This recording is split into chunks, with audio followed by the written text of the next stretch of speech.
Hi hello welcome to రాకు Karan vlogs. ఇప్పుడు నేను మీతో షేర్ చేసుకోబోయే video part 4 of trip with family. So మీరు ఇప్పటిదాకా నా వీడియోస్ అనేవి ఫాలో అయితే మీకు తెలుస్తుంది. మేము తిరుపతిలో ఉన్నాము. తిరుపతిలో ఇప్పుడు మేము కాళహస్తి ఇంకా కోదండరామాలయం ఇప్పటిదాకా కవర్ చేసాము. తర్వాత మేము నెక్స్ట్ డే మార్నింగే ఎర్లీ మార్నింగ్ లేచి మేము ఇప్పుడు వెళ్తున్నాము అలిపిరి దగ్గరికి. అలిపిరి దగ్గర ఉన్న అలిపిరి శ్రీవారి మెట్లు ఉంటాయి కదా, శ్రీవారి మెట్ల నుంచి మనం నడకదారి స్టార్ట్ చేస్తాము. అక్కడ ప్రతిరోజు దివ్యానుగ్రహ హోమం అని చేస్తారనమాట.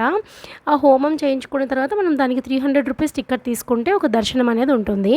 సో ఇప్పుడు మా అత్తయ్య గారికి మామయ్య గారికి ఇద్దరికి ఆ టికెట్స్ అనేవి వాళ్ళకి లక్కీగా బుక్ అయ్యాయి. మాకైతే మేము స్లాట్ బుక్ చేసుకునే లోపు అయిపోయాయి, చాలా ఫాస్ట్గా అయిపోయాయి అనమాట. సో ఇప్పుడు మేము అలిపిరికి వెళ్తున్నాము, అలిపిరి స్టాప్ దగ్గరికి. సో మీరు కూడా మాతో పాటు రండి. అండ్ ఇక్కడ మీరు చూస్తున్నారు కదా, నాకైతే పర్సనల్గా ఇలా ఈ గరుడ స్వామి ఎంట్రన్స్లో ఎప్పుడు కనిపిస్తే అప్పుడు మనం తిరుపతి వచ్చేసామని ఒక చాలా సాటిస్ఫాక్షన్ ఉంటుంది. అండ్ మీలో ఎంతమందికి అలా అనిపిస్తుంది నాకు చెప్పండి. అండ్ నేను చెప్పిన అలిపిరి దగ్గర ఉన్న టెంపుల్ ఇదే అనమాట. చాలా పీస్ఫుల్గా ఉంది, గోశాల ఉంది, ఇంకా చాలా మంచి టెంపుల్ ఉంది. ఇక్కడ మీరు చూస్తున్నారు, ఇది హోమం అయిపోయిన తర్వాత హోమం చేయించుకున్న వాళ్ళందరికీ అక్కడ ఆశీర్వచనం అనేది ఇస్తున్నారనమాట. సో మనం ఇలా లైన్లో నించుంటే ఒకళ్ళు వెనకాల ఒకళ్ళు అక్కడ స్వామివారు అమ్మవార్లకి దండం పెట్టేసుకుని ఇక్కడ హోమం చూసుకొని మనం ఇంకా ముందుకు వెళ్ళిపోవడమే. సో ఇక్కడ మీరు చూస్తున్నారు కదా హోమగుండం, తర్వాత ఇక్కడ స్వామివారి అమ్మవారిని. అండ్ ఇంకా మేము అక్కడ చూసేసుకున్న తర్వాత పద్మావతి అమ్మవారి టెంపుల్కి తిరుచానూరు వచ్చేసాము. తిరుచానూరులో ఒక 2-3 అవర్స్ టైం స్పెండ్ చేసిన తర్వాత మళ్ళీ మేము ఇప్పుడు మా మెయిన్ డెస్టినేషన్ ఏంటంటే తిరుమల. సో మేము తిరుచానూరు నుంచి ఇంకా డైరెక్ట్గా ఇంకా తిరుమలకి వెళ్ళిపోతున్నాం. ఇప్పుడు తిరుమలకి వెళ్ళడం అనేది ప్రతి ఒక్కళ్ళకి ఎందుకు అంత సాటిస్ఫాక్షన్గా ఉంటుందనేది నాకు కూడా తెలియదు. అండ్ పర్సనల్లీ తిరుమల వెళ్తున్నాము అంటే ఎన్నిసార్లైనా వెళ్ళొచ్చు అని మాకు మనసులో ఒక రకమైన సంతోషం అనమాట. మీలో ఎంతమందికి తిరుమల అంటే వెళ్ళాలి తిరుమల వెళ్ళాలి అని కోరుకుంటుందో నాతో షేర్ చేయండి కామెంట్స్లో. ఇంకా మేము ఇప్పుడు కొండ పైకి ఎక్కబోతున్నాము.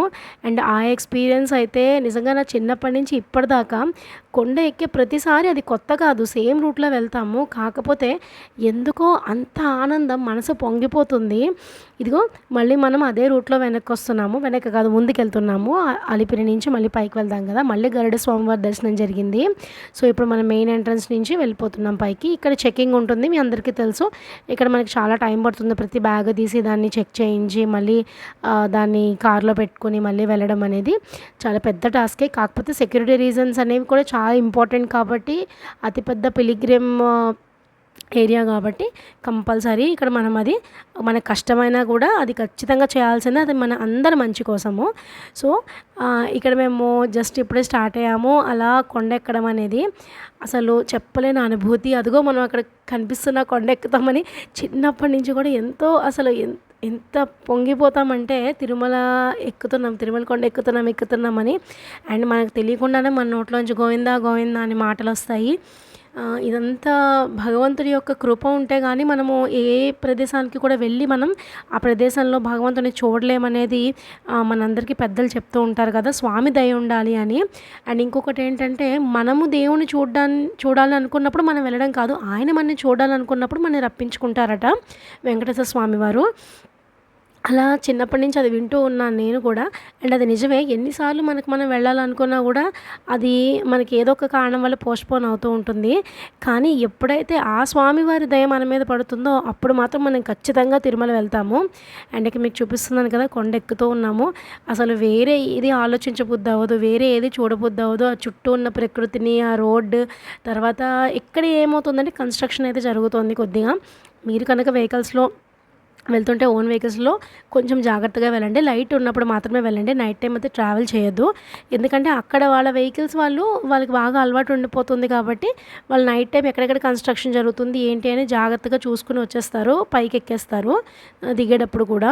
కాకపోతే మన ఓన్ వెహికల్స్లో వెళ్ళే వాళ్ళు కొండ ఎక్కడం కొంచెం కొత్తగా అలవాటైన వాళ్ళు కూడా జాగ్రత్తగా వెళ్ళండి. డే టైమే వెళ్ళమని ప్రిఫర్ చేస్తున్నాను నేను, ఎందుకంటే కన్స్ట్రక్షన్ వర్క్ అనేది జరుగుతుంది, పైన చిన్న చిన్న రిపేర్స్ జరుగుతున్నాయి అన్నమాట. సో ఇలా కొండకి దగ్గర అయ్యే కొద్దీ అసలు గూస్ బంప్స్ అనేవి వచ్చేస్తూ ఉంటాయి. ఇంకా ఇంకా కొంచెం దూరం అనిపిస్తూ ఉంటుంది. నిజంగా మీలో ఎంతమందికి తిరుపతి వెళ్ళాలని కోరికుంది, ఇంకా వెళ్ళాలని అనుకున్నా వెళ్ళలేకపోతున్న వాళ్ళు ఎవరైనా ఉన్నారా? నాతో కామెంట్స్‌లో షేర్ చేయండి.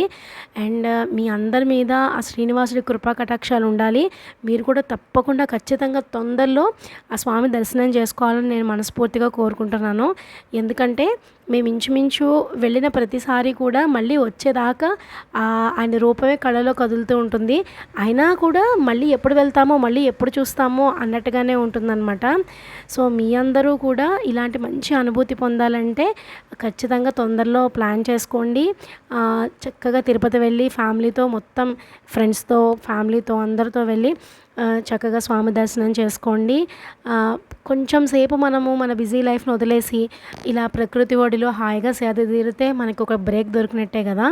అందులోనూ దేవుడి అనుగ్రహం కూడా, ఆశీర్వాదం కూడా మన వెంట ఉన్నట్టే కదా!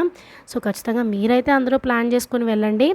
నేనైతే చాలా సాటిస్ఫైడ్ అనమాట స్వామి దర్శనానికి.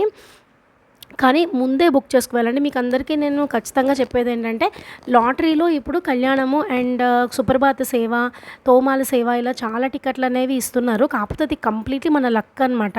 మనకి వస్తే మనం వెళ్ళాలి, లేదంటే కనుక మనకి ఉచిత దర్శనంలో వెళ్ళాలి. ఉచిత దర్శనంలో వెళ్ళేంత టైం ఉంటే సరే, లేదంటే కనుక ప్రీ బుకింగ్ చేసుకుని వెళ్ళమని నేను ఖచ్చితంగా మీకు చెప్తాను. ఎందుకంటే 3 నెలల ముందే మనకి బుకింగ్స్ అనేవి ఓపెన్ అవుతాయి కదా! సో 3 నెలల ముందే మీరు జాగ్రత్తగా ప్లాన్ చేసుకొని వెళ్ళండి. సో దట్ ఏంటంటే మనం అక్కడికి వెళ్ళి డిసప్పాయింట్ అవ్వాల్సిన అవసరం అయితే లేదు.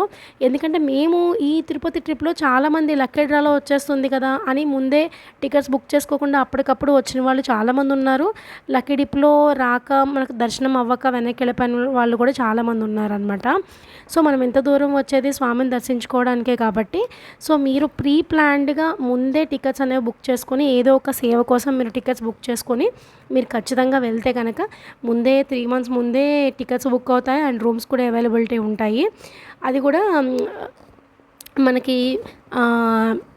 మంచిగా అవైలబిలిటీ ఉంటాయన్నమాట. ఏవో లాస్ట్‌లో మనం కంగారుగా బుక్ చేసుకునే కంటే మనకి కొన్ని మంచి రూమ్స్ అనేవి, కాటేజెస్ అనేవి బుక్ చేసుకునే అవకాశం ఉంటుందన్నమాట. సో మేమైతే తిరుమలలోకి ఎంటర్ అయిపోయాము. మేము వెళ్ళిపోతున్నాము మా డెస్టినేషన్‌కి. సో తిరుమలకి ఎంటర్ అయిన తర్వాత మేము ఉండేది మా యొక్క కమ్యూనిటీ వాళ్ళు మా కోసము అక్కడ నిర్మించిన ఒక కాటేజ్ అనమాట. అదే శ్రీ విఘ్నసాశ్రమము.